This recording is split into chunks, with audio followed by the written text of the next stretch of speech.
যে ছবি আপনারা দেখতে পাচ্ছেন শিয়ালদা স্টেশন এবং হাওড়া স্টেশনের কি পরিস্থিতি এই মুহূর্তে আমরা জানবো। সরাসরি রয়েছে প্রতিনিধি জগন্নাথ সামন্ত। জগন্নাথ, এই মুহূর্তে কি ছবি উঠে আসছে এবং কিছুক্ষণ আগে আমরা যেমনটা দেখছিলাম যে অবরোধ করেছেন বাম কর্মী সমর্থকরা, এবং এই মুহূর্তে কি ছবি?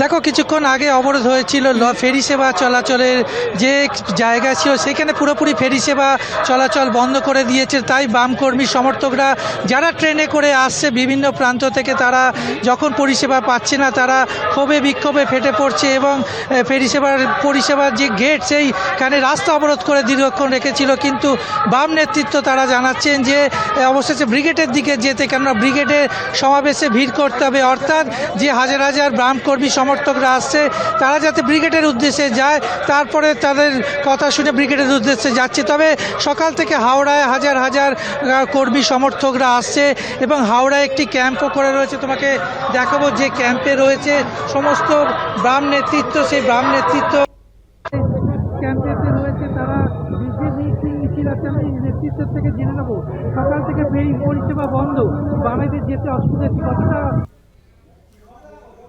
একেবারে জগন্নাথ, তুমি আমাদের সঙ্গে থাকো।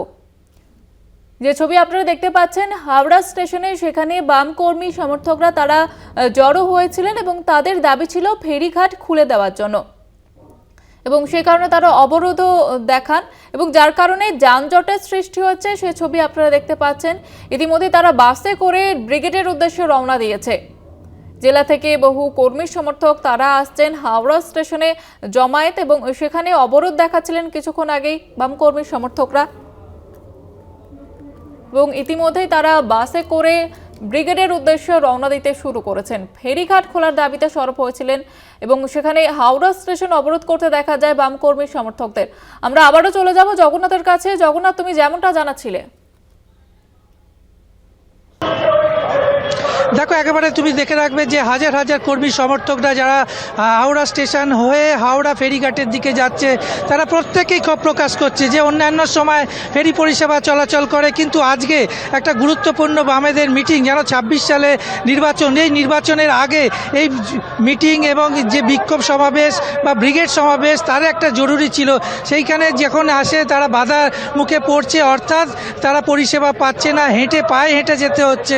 তবে বাম নেতৃত্ব বাসের ব্যবস্থা করেছে এবং হাওড়ার ব্রিজ দিয়ে দেখা যাচ্ছে হাজার হাজার কর্মী সমর্থকরা তারা ব্রিগেডের উদ্দেশ্যে যাচ্ছে তাদের দাবি দাওয়া আদায় করতে এবং নেতৃত্বের বক্তব্য শুনতে।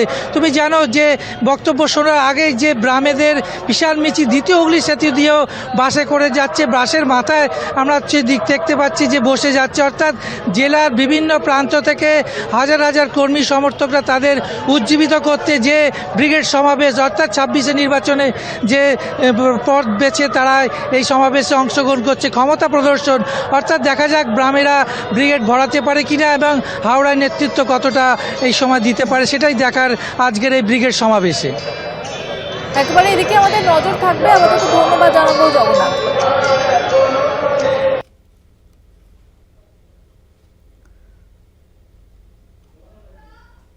আজ ব্রিগেডের সমাবেশে দেখে নজর রয়েছে সকলের, সেখান থেকে কি কি বার্তা উঠে আসে। বছর খোলে বিধানসভা নির্বাচন এবং বিধানসভা নির্বাচনের আগে ঠিক কি কি বার্তা উঠে আসে সেখান থেকে, সেদিকে নজর রয়েছে সকলের। একদিকে আপনারা দেখতে পাচ্ছেন বিভিন্ন জায়গা থেকে বহু কর্মী সমর্থক তারা আসতে শুরু করেছেন এবং আস্তে আস্তে ভিড় জমতে শুরু করেছে ব্রিগেডের মাঠে। এবং আজকের এই ব্রিগেড সমাবেশ এবং এই সমাবেশ থেকে কি কি বার্তা উঠে আসে সেদিকে নজর রয়েছে সকলের।